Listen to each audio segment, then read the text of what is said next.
Y'all, I'm in a really good mood for a couple of reasons. Mainly because, my two little girls are with their Nana today. And I just received the most adorable video of them playing. Our toddler got a brand new kitchen set for her birthday from Nana.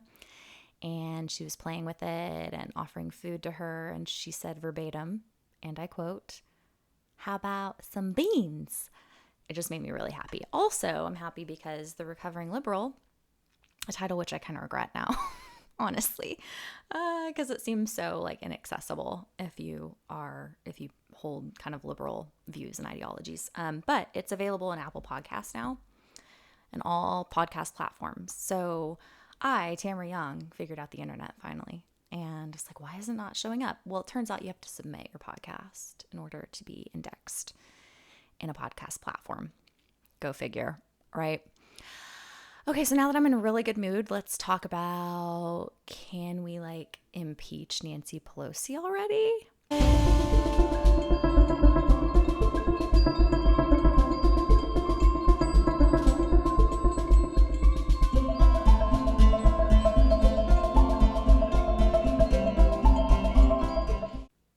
Okay, so the reason I wanted to talk about this topic, quite honestly, I've found it really hard. I haven't released an episode in a couple of weeks because I'm like, there's so much material.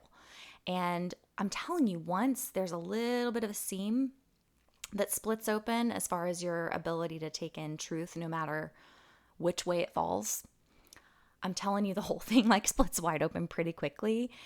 And my posture and my kind of attitude towards it is less of, oh, I'm outraged that this is happening. Although that does happen sometimes in my spirit. My posture is more of, wow, this is all hiding in plain sight. And I'm looking around going like, who's seeing it? Who's seeing it? And I'm really fascinated by, and this is something that I can personally identify with in the past. So before the seam kind of split open, I reacted from such a place of like, I couldn't see past my nose. And I see a lot of that happening. So especially as I post things like overtly political on social media, I'm noticing that there are kind of three groups of people, if I could just overgeneralize it for a second. One group is really, really, really small, and it's the people who, no matter what their political affiliation is, they are kind of like open to like, oh, I see it. Like, I see it for what it is. I see your post for what it is. I might have opinions about it, but I do acknowledge like, yeah, sometimes the truth is not favorable to my quote unquote side. I see a lot of, on a couple ends of the spectrum, versions of where I was, which is like, immediately jumping to attack or to criticize based on political affiliations. And it's often, not sometimes, often, totally unrelated to the topic about which I am posting. Like, it'll devolve pretty quickly into, well, they're not like, you say, oh, Biden made this idiotic comment about gas prices. And someone will jump to his defense and going, well, he blah, blah, blah, and Trump and the insurrection and da, da, da, da, da. And I'm like, that's not at all what this one sliver of a comment about a real fact, like I'm screenshotting what he posted. And the conversation just evolves very quickly. And that happens on both sides. And so it's a phenomenon that I'm really interested in. And I don't have a simplified explanation, but I will, because I realize that this polarization that we're seeing, it's a combination of factors. But I did come across a scientific tidbit that I thought really helped put words to, in kind of scientific form, to what I think a lot of us are experiencing. And it's a brain chemical called tachychinine. And I'm not a scientist, so I'm going to butcher this. And I don't know if it's a chemical or a group of neurons or what the exact terminology is. It's some kind of mechanism in the human brain. And they've observed this in lab rats, whose brains, by the way, are almost identical in structure to humans, which is why rats are tested so much. So it's been proven in both lab rats and humans that this release of tachycinin, what it does is it produces two things. It produces a rise in anxiety and it produces aggression. And you see this over and over, that you stimulate this kind of pocket of the brain. And when tachycinin goes up, anxiety and aggression goes up. And what do I mean by aggression? Well, anger and this us versus them, and kind of the world is bad and out to get me. Like, it's a very us versus them mentality. What increases tachycinin? Social isolation. I think unless you've been living under a rock and socially isolated in that way, I think we can all recognize that social isolation has happened at a collective level for an extended period of time to varying degrees across the country. But I mean, you see it play out even in, I mean, it's intuitively recognized, you see it play out in what do we always find out about these mass shooters who commit these seemingly random acts of horrific violence is when we do hear about them, it's always the same. Oh, they were a loner. Oh, they didn't, they had kind of become a recluse and they weren't really talking to people. They were socially isolated. So I don't know if any studies have been done in terms of their tachychinine levels, but I think that I'm observing and just kind of taking in, again, on all sides, partisan, like politics aside, observing that when people kind of have a worldview that is partisan in nature, that they tend to be, and I see it, honestly, I see it more on the liberal side, which is maybe because that's where I was and that's what I identify so strongly with, is I would hear things about politicians, like liberal politicians that were critical, and I would immediately, like my brain would immediately like do math to kind of rationalize whatever it was that was negative against them. And my mind would immediately just go to kind of a defensive posture of like, well, like they are saying, I would somehow justify whatever it was or write it off entirely. Or even if it did kind of sort of register the next day, we moved on to the next thing in the news cycle. So it's old news. And these things, rather than like accruing in my brain as inventory of maybe they're corrupt, maybe they're not telling us the truth, instead of kind of accruing those facts as inventory, my brain just kind of naturally like left it in the past. And it's only now that I'm going, oh, I did have clues about people like Nancy Pelosi, but my brain just discarded them because I thought she stood for like, get ready to laugh out loud. I thought she like was an advocate for women. The crazy laugh. Yeah, I thought that about Nancy Pelosi. And so the reason I'm talking about her is I got a lot of votes on social media as far as my next topic to talk about Joe Biden's campaign promises versus reality. So a form of hypocrisy and corruption. And I was trying to formulate in my, how I'm going to structure that episode. But honestly, first of all, it's a little too easy. And second of all, you could probably pick most presidents in our history and pretty easily stack up. Here's what they said on the campaign trail versus reality.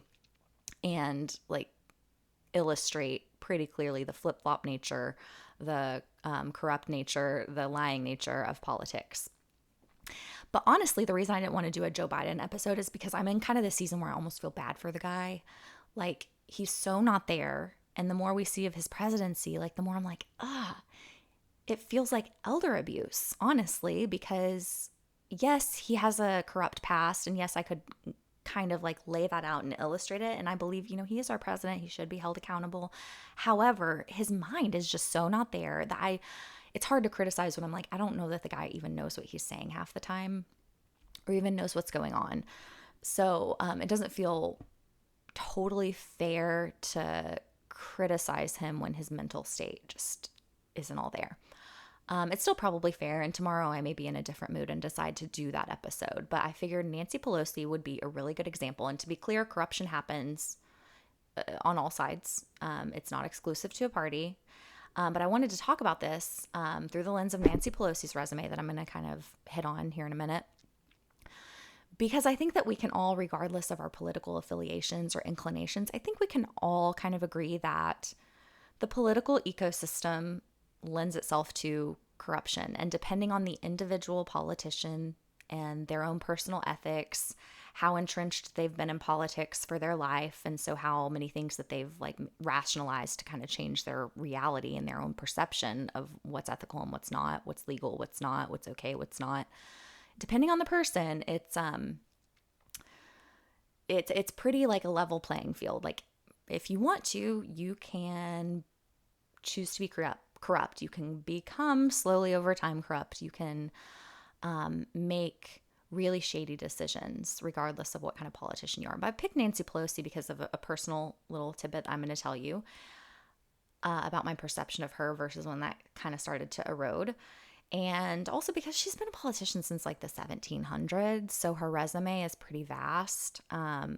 Since the time she was elected, I believe that, and this is just, I have no facts to back this up, but I suspect that for politicians like Nancy Pelosi, her reality has changed. I don't think that she has the ability to hold herself accountable, and I think that she thinks it's outside. I truly believe that she's delusional in terms of like looking at her own self and being self-aware about the things that she says versus the things that she does, and her conflicts of interest. And her, I think she has a lot of blind spots because that's just what I suspect. I think that you make choices and you should be held accountable to those choices. And I also think that over time, it stands to reason to me that when you do it for so long, you kind of don't realize you're doing the wrong thing anymore. Like when you do the bad thing over and over and over, your brain just naturally has to kind of rationalize that for you to even be able to live with yourself and wake up and look at yourself in the morning. Like your brain's got to do something behind the scenes for you to be able to like actually show your face in public. So good old Nancy Pelosi. My personal tidbit goes back all the way. Let me take you to the Wayback Machine to the Kavanaugh hearings. So this is back, I was hugely liberal at the time. Major progressive, lib, whatever you want to call it.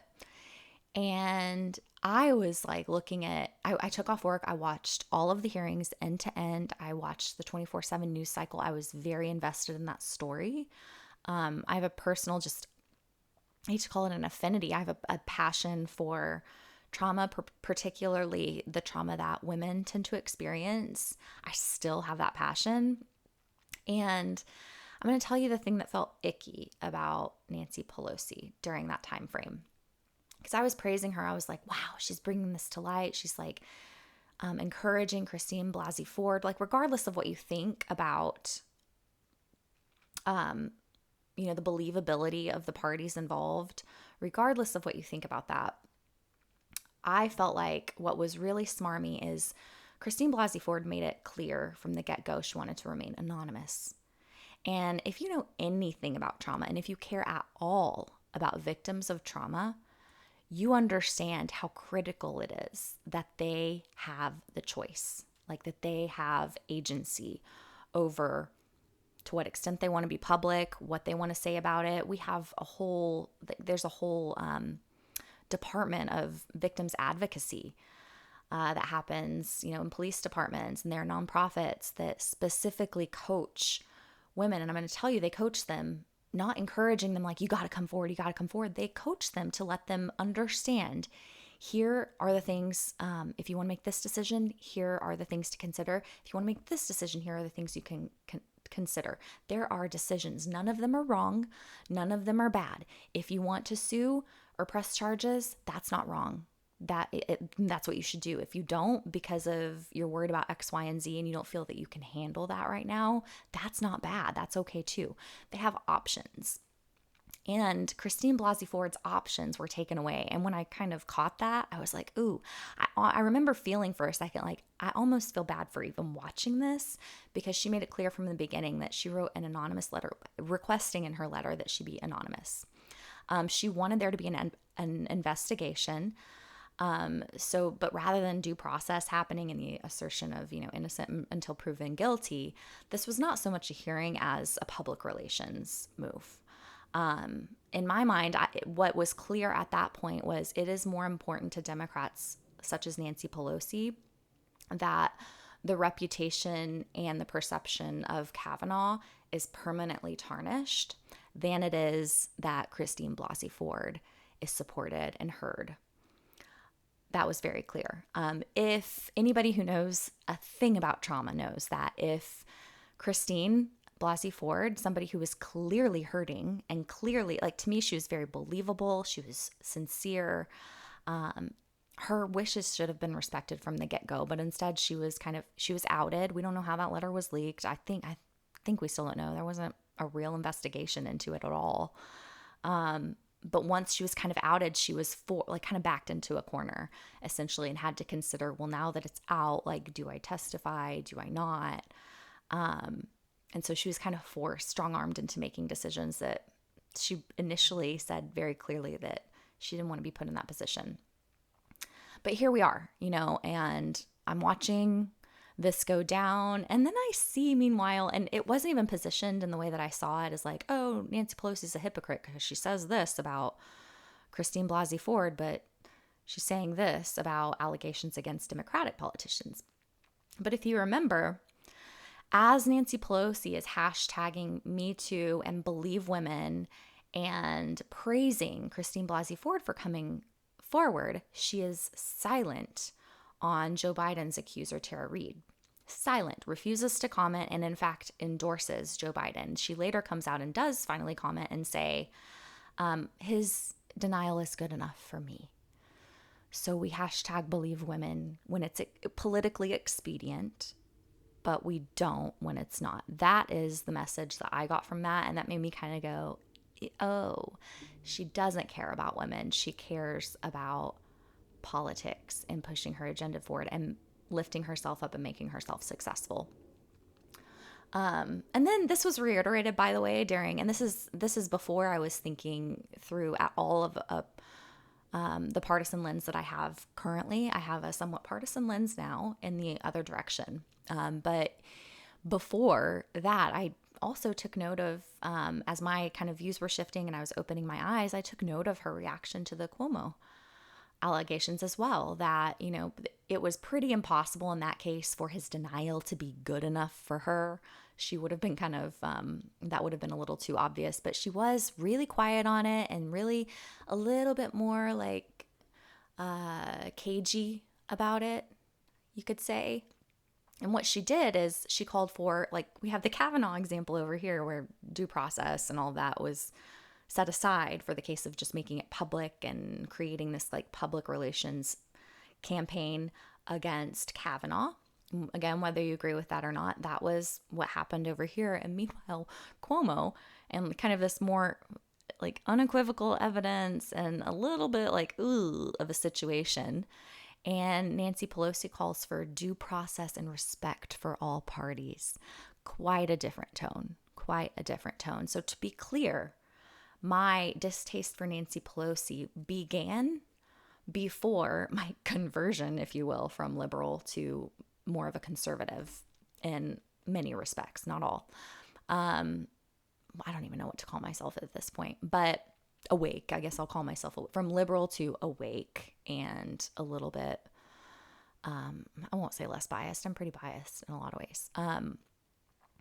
But her tone was different, and my distaste for her came from that. It came from, oh, she gives, two shits about women. It's not about women. It's not about trauma victims. It's not about any of that. And that was just kind of gross to me. It was really gross. And kind of a slap in the face, honestly. Like I've said before on this podcast, I think the slyest and the most cunning liars are the ones who use a little bit of the truth and they kind of play to your emotions in the right way and kind of say the right things. The behaviors don't back it up. And the words, even in other circumstances, don't back it up when it's not convenient for Nancy Pelosi. So how is she worth $120 million? Again, if you've been living under a rock, I'm sure you've heard about, this idea of insider trading and holding our representatives more accountable in terms of this. Like how on a relatively negligible salary, how has she been able to increase her net worth by, over 100 million? I don't know if this is news to you, but it's from stock trading. So not through necessarily her own trading of stocks, but through, there's a loophole that allows spouses to trade a little bit more off the radar. But we do have access to some of this information. So she's trading stocks in companies that she's making policies for, which is just right off the bat. I don't care what your political affiliations are. And again, she's not the only one. There are Republicans culpable here. I'm just going to go through a little bit of her resume right now. Much of it, like I said, is passed through her husband, Paul Pelosi. So most people know about her benefiting from trading in pharmaceutical companies through her husband during COVID. That's not a shocker. Paul Pelosi also made, it's listed, we don't know the exact number because they're listed in ranges, but somewhere between 1 and 5 million in a computer chip stock purchase. right before, like just a couple weeks before a key congressional vote on the semiconductor industry, so the computer chip industry, which was poised to hand about a 52 billion with a B dollar subsidy to the semiconductor industry. So, and this was part of a bill to increase U.S. manufacturing of computer chips. Lucky coincidence? Probably not, especially as these things stack up. So this came after he also bought 2.2 million in Tesla stock in March. He also purchased millions in big tech stocks such as Google, Apple, Disney, while Nancy was, meanwhile, she was accused of slow walking legislation that would have put a dent in those tech company profits. Disney also during that time happened to have donated a good chunk of money to her campaign over the past couple of years. Paul Pelosi made $5 million last summer through the big tech stocks shortly before the House voted on antitrust legislation. Additionally, during that time, at which point about 33% of the stock they owned were in Apple stock, she had at least one confirmed conversation with Apple CEO Tim Cook about the possible effects on the company from pending bills to reform Silicon Valley, and pushed him to what are your specific concerns with the legislation? Tell me your specific concerns, company head that I own, 33% of my millions in stock. The New York Times reported in the days after this is the New York Times. Just wanted to make that clear. Okay. In the days after lawmakers introduced legislation that could break the dominance of tech companies, Apple's chief executive, Tim Cook, called Speaker Nancy Pelosi and other members of Congress to deliver a warning.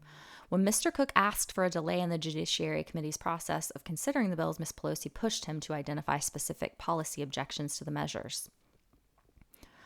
So yeah, those conversations, when you have such an interest and you're making, you are influencing the policy and therefore the profitability of these companies, okay, that's shady. And these are just a couple of examples. Back in 2008, when her husband owned about $17 million of Starkist stock, there are accusations there. I haven't dug into these in detail, so I want you to take this part with a grain of salt. This is more of a soundbite.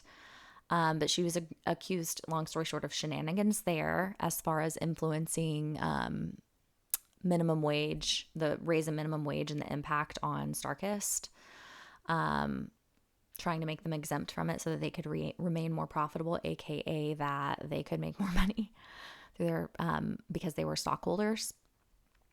Her statement on this topic, by the way, I've looked into a lot of these stories, and anytime, it's really hilarious actually, anytime that her office is asked for comment on these kind of insider trading and shady accusations, the statement is always the same. It doesn't really shift at all. Maybe a couple of words here and there. The speaker does not own any stocks. As you can see from the required disclosures, which the speaker fully cooperates, these transactions are marked SP for spouse. The speaker has no prior knowledge or subsequent involvement in any transactions. And they've actually told reporters before, she has no knowledge of what her husband's doing with his stock trading. Really? Do you really expect us to be that stupid? Really?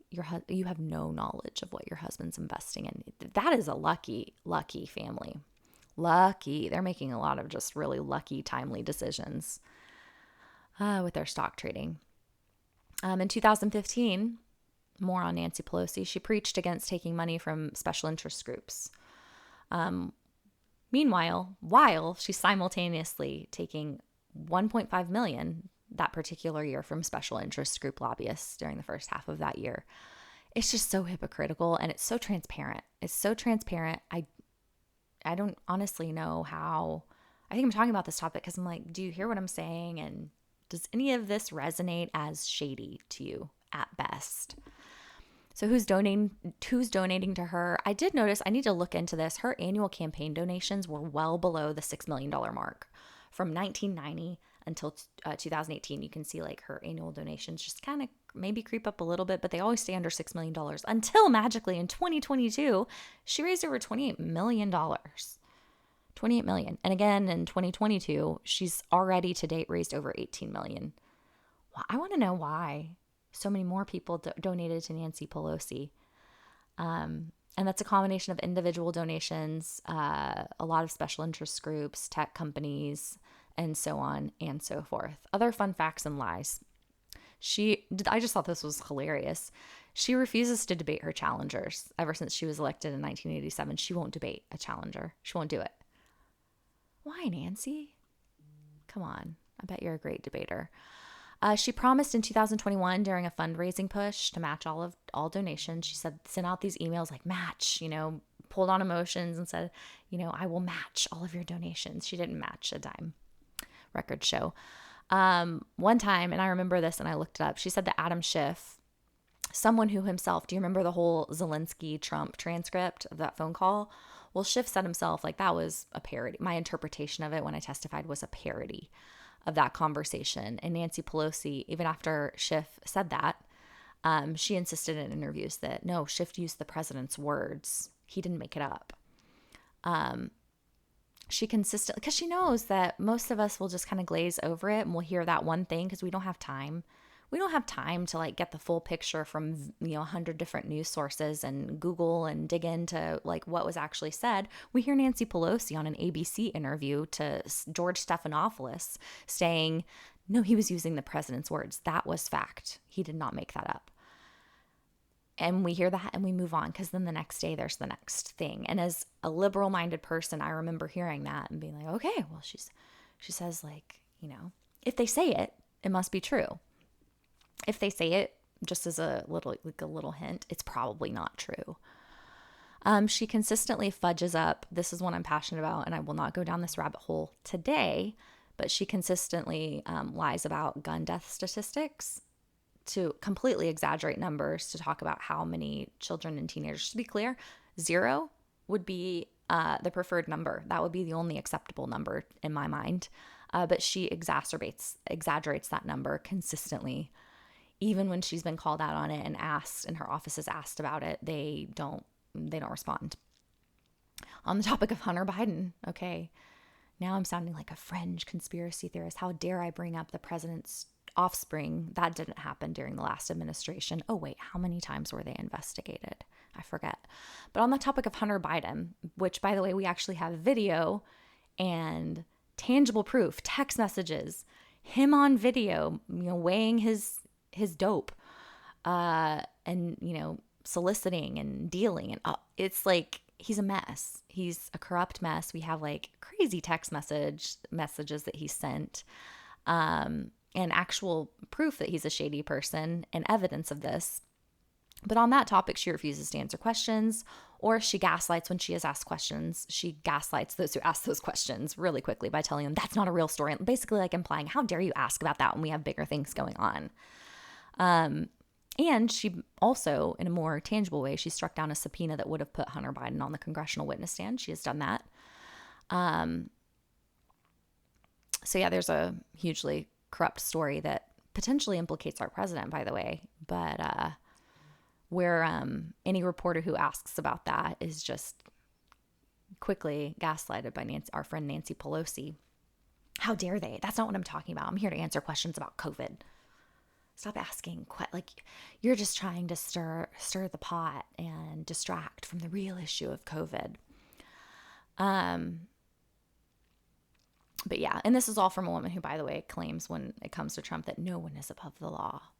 Apparently Hunter Biden and Joe Biden are, though. And I want to end with her, in terms of her resume, with a little blast from the past. Back in 2011, the Wisconsin state capitol was stormed in protest of a bill putting an end to collective bargaining. So they looked, in reality, even though the Capitol protests and riots were considered like unprecedented in U.S. history, well, they were totally precedented, because if you look back to that 2011 Wisconsin storming and kind of overtaking and squatting at the state capitol, it looked pretty similar. I mean, senators were escorted out of the building discreetly to try to keep them safe. Smashed doors, broken down, vandals. And Nancy takes to Twitter to show her solidarity and support. I stand with the students and workers of Wisconsin. Impressive show of democracy in action. So that's democracy in action, but we all know what she thinks about January 6th. So, yeah, and that's honestly all I had stomach for when I was researching Nancy Pelosi. The list goes on and on and on and on. I'm just trying to, for people who are in shoes that are similar to mine, I'm just trying to offer you something that can hopefully break that seam open a little bit and make you willing. That doesn't look pretty. Anyway, break that seam open just a little bit and make you hopefully like start to open your eyes to be willing. I know it's hard to stomach at first because here's the danger. If you're open to looking at a truth that is counter to the reality that you've insulated yourself in, the danger is that it shifts your reality. Your whole reality will change.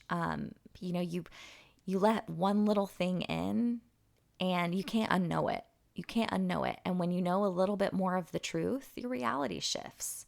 And that's really scary. And so I understand why a lot of people, especially in this world of high tachychinine levels in the brain, I like how I circled it back to that. Thank you. Thank you very much. I understand why, many of us are unable to look until, someday we are. And that's what I hope and pray for, is that we all, myself included, just heal enough, just continue to heal enough to be able to just be willing to take a look at the other side of things without like total defensiveness and anger and aggression towards it. So I'll end with that.